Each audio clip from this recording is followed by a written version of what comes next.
Lobster. For the better part of American colonial history, lobster occupied the very bottom of the culinary hierarchy. It wasn't simply unpopular, it was actively resented. Servants working in wealthy households reportedly wrote clauses into their employment agreements stipulating that lobster could not be served to them more than a certain number of times per week. It piled up on beaches after storms, and nobody scrambled to collect it. Farmers dragged the heaps inland and buried them between crop rows as fertilizer. Prisoners ate lobster not because anyone was being generous, but because it was one of the few proteins that cost virtually nothing to obtain. A story circulated for generations claiming that colonial legislatures passed actual statutes forbidding the repeated feeding of lobster to inmates, on the grounds that forcing someone to eat it too frequently constituted a form of inhumane treatment. Researchers have spent considerable effort trying to locate those laws in the historical record and have consistently come up empty. What the story reveals, though, is that it didn't need to be literally true to feel accurate. Lobster's association with poverty and desperation was so deeply embedded in the culture that the idea of needing legal protection from it seemed entirely plausible. The animal itself hasn't changed. It's a cold-water crustacean that crawls along the ocean floor consuming whatever organic matter it encounters down there, dead fish, decaying plants, whatever happens to be available. The conditions of its life were never a secret. They simply stopped mattering once people who had never encountered lobster before got their first taste of it on a moving train. When rail lines pushed inland from the New England coast during the mid-19th century, dining car kitchens began serving fresh lobster to passengers traveling through territory far removed from any ocean. For those passengers, there was no history attached to it. No association with servants or prisoners or shoreside garbage. There was only the taste and the novelty of something unfamiliar. That clean slate was enough. Novelty created demand. Oxtail. Oxtail is exactly the thing its name suggests. The skinned, segmented tail of a cow, cut crosswise into thick rounds. Each section consists primarily of dense bone wrapped in a modest layer of muscle tissue and bound by significant amounts of connective tissue along the outer edge. There is not a lot of meat on it. Getting to the meat requires hours of sustained cooking, which is precisely why it was cheap for most of its culinary history. A cut that requires 3 hours of simmering before it can be comfortably chewed does not generate much competition from buyers who have easier options available. It was the kind of ingredient you used when you had more time than money, which described a substantial portion of the global population. Communities across the Caribbean, West Africa, and Europe built slow-cooked traditions around it out of necessity. Jamaican oxtail stew, Korean kori gontang, Italian coda alla vaccinara, none of these dishes originated in restaurants trying to impress customers.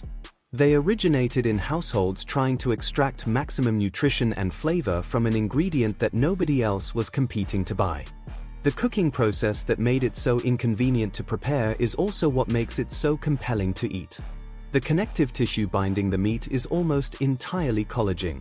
When collagen spends several hours submerged in hot braising liquid, it dissolves and becomes gelatin, turning what started as a thin, watery broth into something thick, glossy, and intensely rich. The liquid coats the back of a spoon and clings to the meat in a way that no amount of technique alone can replicate without that specific chemistry. When chefs in the 2000s and 2010s began treating oxtail as a centerpiece rather than a background ingredient, they weren't changing the recipe in any fundamental way.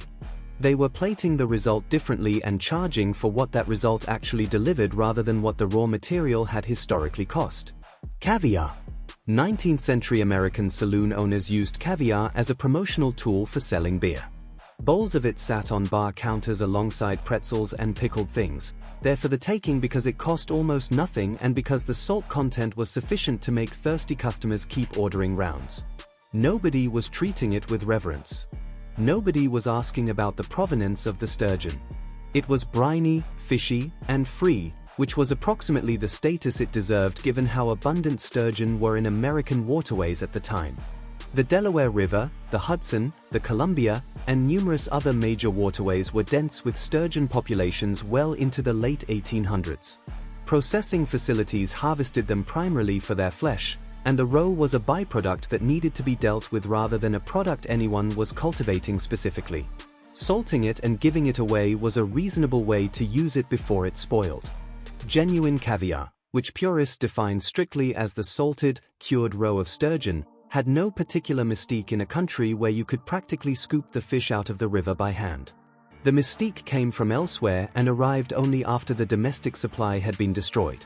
Industrial overfishing, the damming of migratory waterways, and the concentrated pollution of major river systems essentially eliminated commercially viable North American sturgeon populations between the late 19th and early 20th centuries. Into that vacuum came an imported narrative, the Russian imperial court's centuries-old tradition of treating Caspian sturgeon roe as an ingredient reserved for royalty. That association, transplanted into American luxury marketing once the domestic product had disappeared, reframed the same ingredient entirely. Mother-of-pearl serving spoons became the prescribed utensil, on the grounds that metal allegedly imparts a detectable flavor. Blini and crème fraîche became standard accompaniments. Pork belly. Pork belly is the underside of the pig, the same slab of layered fat and muscle that becomes bacon when cured and smoked, or pancetta when salted, rolled, and aged in the Italian manner. In its unprocessed form, it arrives as a thick rectangle of alternating fat and meat that takes sustained heat and considerable time to render into something worth eating. For most of the 19th and 20th centuries, fatty cuts were associated with households that couldn't afford anything leaner. Industrial meat production reinforced this framing by treating pork belly primarily as a commodity, a futures market instrument, a raw material for processed foods, something that moved in bulk rather than something a restaurant would ever place at the center of a plate. The cultural shift that changed its status originated with a philosophical movement rather than a culinary technique. Starting in the 1990s and building momentum steadily through the 2000s, a generation of chefs committed themselves to what became known as nose-to-tail cooking, the idea that every part of an animal deserved the same careful attention as its most prized cuts, and that presenting secondary cuts with proper technique was both an ethical obligation and a culinary opportunity. Pork belly became the emblem of that movement, the ingredient that proved the argument most convincingly. When slow-roasted long enough for the fat to fully render into something approaching a liquid richness, then finished under high heat to blister the skin into crackling, the result is visually and texturally striking in ways that a conventional steak rarely achieves. The technique made it photogenic. The philosophy gave chefs a framework for justifying premium pricing. Today, pork belly appears routinely as a $30 to $45 restaurant entree, representing almost no change in the ingredient itself and an enormous change in the story told about it. Oysters. The floor of New York Harbor was once carpeted with an estimated 220,000 acres of active oyster beds, the largest estuarial oyster system ever documented anywhere in the world. Street vendors sold them by the bucket in Lower Manhattan for prices accessible to virtually anyone. The shells generated by this consumption accumulated in enormous heaps called middens, which archaeologists continue to excavate today, and those shells were harvested as a building material, burned to produce lime for plaster and mortar, crushed into surface material for road construction, packed into building foundations as structural fill. Oysters were so thoroughly embedded in the economy of coastal cities that they functioned simultaneously as food, fuel for construction materials, and paving substrate. The collapse came through a combination of forces that converged in the late 19th century: industrial sewage pouring directly into the harbor, the mechanical overharvesting of beds that had no regulatory protection, and the general degradation of estuary water quality that accompanied rapid urban industrialization. By the early 20th century, the beds that had fed the city for generations were functionally destroyed, and those that remained were associated with contamination serious enough to make eating a raw New York oyster a genuine medical risk rather than a sensible meal. The ingredient's identity inverted completely. The same food that had once represented urban abundance came to represent urban pollution. The rehabilitation that followed required oysters to become the opposite of what they had been. When raw bars regained cultural traction in the early 2000s, the framework that developed around them borrowed heavily from wine culture. The concept of marrow, the coastal equivalent of terroir, the idea that oysters from different waters carry distinct flavor signatures shaped by salinity, temperature, mineral content, and tidal patterns, gave consumers a vocabulary for engaging with oysters as objects of connoisseurship rather than mass consumption. Short ribs. Short ribs occupy the lower section of the bovine rib cage, where the ribs curve toward the sternum. The meat runs heavily marbled between layers of dense bone, with thick bands of connective tissue binding everything together in a way that makes any rapid cooking method useless. You cannot apply high heat briefly to a short rib and expect anything edible. The collagen holding the muscle fibers together is too dense and too plentiful. The only path to a workable result runs through braising, submerging the pieces in liquid and maintaining a low, steady temperature for anywhere from 4 to 12 hours until the connective tissue dissolves and the meat becomes yielding enough to fall apart with almost no resistance. Throughout the 18th, 19th, and most of the 20th centuries, that requirement made short ribs a default choice for households in which time was abundant and money was not. Expensive cuts did not require 4 hours of supervised cooking to become edible. Cheap ones did. The short rib's very limitations defined its social position. It was the thing you cooked on a weekday because it required no financial investment and could simmer unattended while other work got done. When restaurants began incorporating them into tasting menus and upscale dinner services during the late 1990s and into the 2000s, the reasoning followed the same logic that elevated oxtail and pork belly. A properly braised short rib, glazed with its own reduced cooking liquid, placed over a smooth potato or vegetable puree with a sauce built from the braising fond, looks and functions like a luxury product. The 12 hours of labor that went into producing it provided genuine justification for pricing it alongside prime steaks. Escargot. The foundational logic of escargot is straightforward and has never really been hidden. French rural communities ate snails for centuries because snails cost nothing. They lived in ditches, along hedgerows, under stones in kitchen gardens, and required no investment to obtain beyond the time it took to collect them. During Lent, when the Catholic Church's dietary restrictions eliminated meat from observant households for weeks at a stretch, snails occupied a conveniently ambiguous category, technically neither fish nor flesh, sufficiently protein-adjacent to serve the purpose. During genuine famines, the question of palatability became irrelevant compared to the question of availability, and snails were consistently available. The garlic, butter, and fresh herbs used to prepare them were the actual flavor of the dish. The snail was the vehicle. Modern escargot preparations are not simply garden snails dressed up in fancy serving ware. The process is considerably more involved. Specific species, most commonly Helix pomatia, the burgundy snail, or the smaller pettigrease, are either farmed or wild harvested under controlled conditions, then subjected to a purging period of several days during which they are kept in a clean environment without food, allowing their digestive systems to clear entirely. They are then cooked, extracted from their shells, and baked back inside with a compound butter of garlic, parsley, and shallots. What arrives at the table bears little resemblance to the spontaneous peasant preparation it descended from, and that distance is partly the point.